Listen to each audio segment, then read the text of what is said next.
Conflict. Ever since we've had people, we've had conflict. So, since, forever.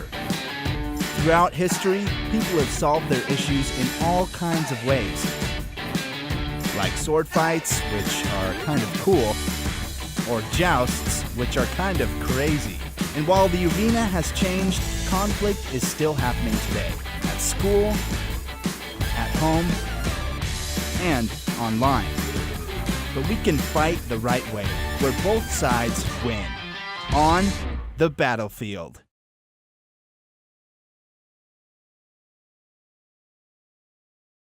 A couple years ago, I was watching a live news report where this journalist named Anderson Cooper was on a rooftop in a country that was in the middle of war. And as he was reporting, there were blasts and explosions that were lighting up the sky all around him.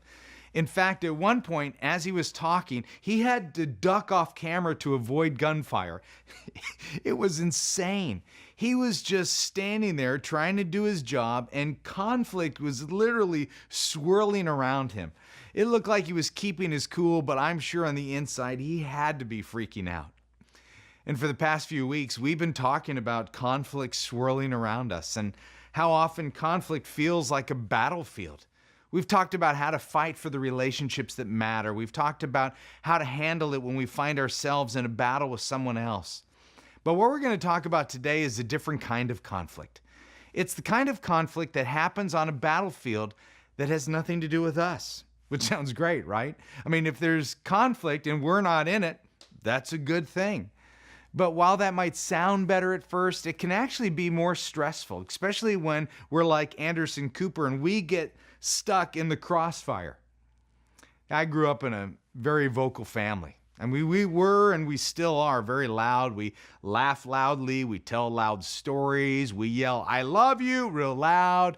And you guessed it, we argue loud too. And as a kid, even though I knew this about my family, I remember feeling awkward if I got caught in the middle of a fight between my parents or between my siblings. And even if I was just the innocent bystander, I felt like there was this possibility that I might get hurt.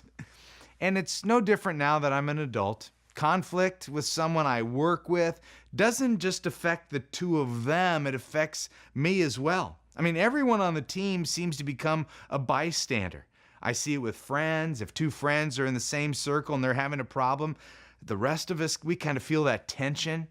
And then that tension has the tendency to follow us around. We take it home, to school, to practice, to our friends when we're hanging out. And all of a sudden, there's conflict swirling everywhere.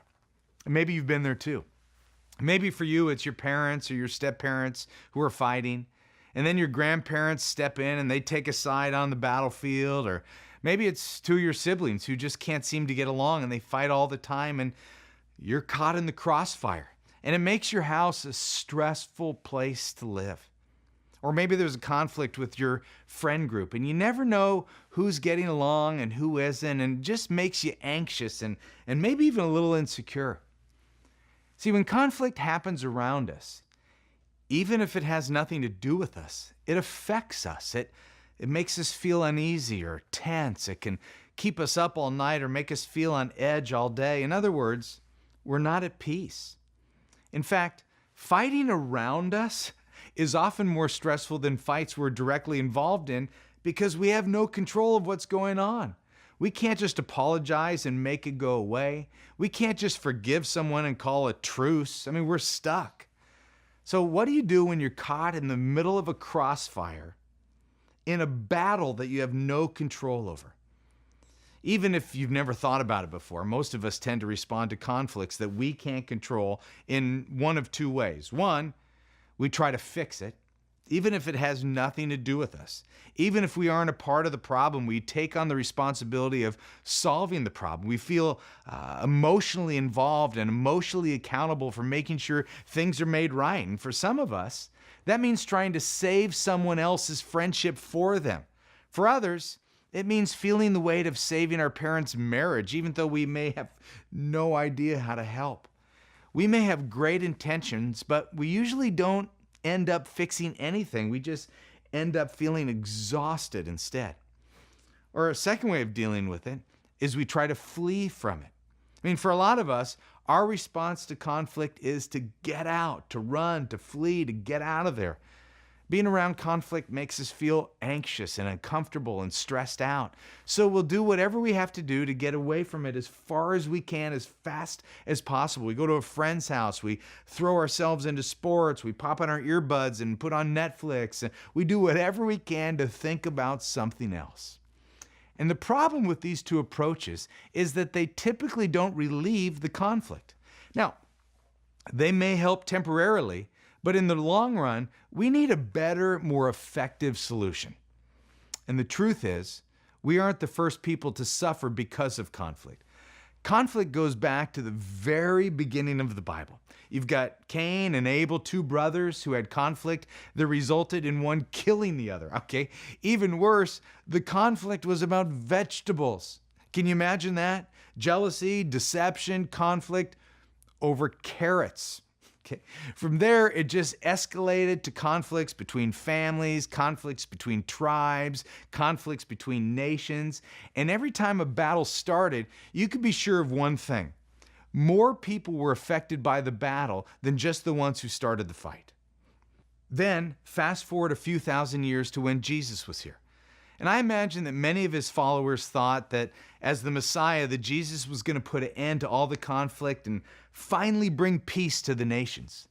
But Jesus knew that things were going to be different. He knew that after his death and resurrections, his friends were going to be caught in the middle of a battle that they couldn't even imagine. That people were angry at him and because of him, and the people who would have arranged to have killed him would ultimately try to kill his followers too.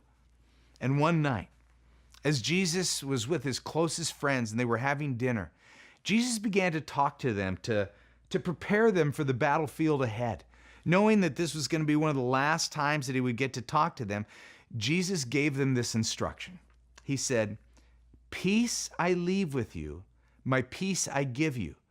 I do not give to you as the world gives. Do not let your hearts be troubled and do not be afraid." Now, Jesus' followers couldn't fully understand what he was talking about. His arrest and his death were still hours away, and his disciples had trouble grasping the fact that Jesus was leaving them. But in the chaos that followed his death, I'm sure Jesus' words came back to their minds over and over. What Jesus said is still true today. He said when there's conflict swirling around us and we're stressed or afraid, we don't have to search for peace. He's already given it to us. And it's not the world's ideal version of peace where life is conflict-free. No, it's better. It's a peace that exists no matter what's happening. When fixing or trying to fix others or fleeing and running away doesn't work, Jesus promises that his Spirit can step in and quiet the chaos in us, no matter what's going on around us. Then Jesus goes further and says, don't let your heart be troubled. Don't be afraid. In other words, don't be anxious about the future or worried about what will happen next. In fact, don't focus on the future at all. Instead, choose to fight for your peace right now. Maybe for you that seems like a silly command. It sounds naive or unrealistic. I mean, how are we supposed to control our worry and fear? But what Jesus is suggesting isn't that we pretend like things are perfect. No. He's saying control what you can. You can't control conflict, but you can control yourself. You can choose to focus on the conflict, or you can choose to focus on trusting him to get you through the conflict. Don't find peace in a conflict's resolution, but find peace in the fact that God has promised to be with you through anything, through any battlefield. You can't control conflict, but you can control yourself. As Jesus prepared for his death and resurrection, he knew that his friends were about to be thrown into all kinds of conflict. And Jesus wanted them to remember that the intensity of the battle on the outside didn't have to affect how they felt on the inside. He wanted his friends to be at peace, even when it didn't make sense to the rest of the world. And you know what? Jesus offers that same peace to you. That means that you can be at peace on the inside when your parents and step-parents are at war, or when your house is the most stressful place to go, or going to school feels like you're actually going into the battlefield, or the adults in your life are fighting like they're children, or social media is this giant battleground that's just stressing you out. Of course, all of this is a lot easier said than done, right? I mean, how do we really and truly reach for the peace of Jesus when there's conflicts in our lives? Well, first, you could pray for peace. I mean, the reality is this, that if you want inner peace, you have to connect with the one who gives peace. Tell God about your situation. Tell him how mad you are. He can take your anger, and even if he doesn't make the conflict go away, he can give you a peace that will surpass your understanding. Your prayer can be as simple as this: God, please calm me on the inside, no matter what's happening on the outside. Then, take a break. When you're stuck on a battlefield that you didn't sign up for, take a break from worrying about it. Instead, choose to trust that God can handle it while you're not thinking about it. I'm not saying that you want to ignore your problems, but don't let yourself fixate on it. Don't let your stressful thoughts run out of control. Instead, fight for peace on the inside by reminding yourself that he is with you and he can handle any situation. He can be trusted with those situations. So I'm praying for peace and trusting God. Now, those sound like super churchy words, right? But they actually work. In fact, there are a number of scientific studies that show how prayer and faith can reduce your anxiety and make you feel more at peace. So even if you wouldn't consider yourself a church person or a God follower, I would challenge you to give it a try. And if you are a Christian, praying for peace on the inside is not just a helpful suggestion. It's also an expression of what we believe to be true about God. I mean, God's not watching you to grade your performance of how well you trust him, but praying for peace and counting on God to offer it to you is a great way to exercise your faith muscle. So, as we end this series, I want you to know that as long as your life involves being around other people, there's going to be conflict. And whether you're involved or not, whether the conflict is your fault or their fault, you always have a choice in how you respond. You can't control conflict, but you can control yourself. You can choose to fight. Now, you can fight for someone, you can fight for a relationship, you can fight for peace.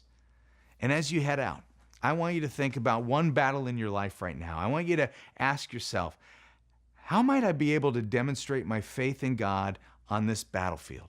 I mean, maybe that's apologizing. Maybe it means forgiving. Maybe it means just allowing his peace to take over your inside where there's chaos all around. No matter what the action is, he's with you now, and he will be with you long after the battle is over.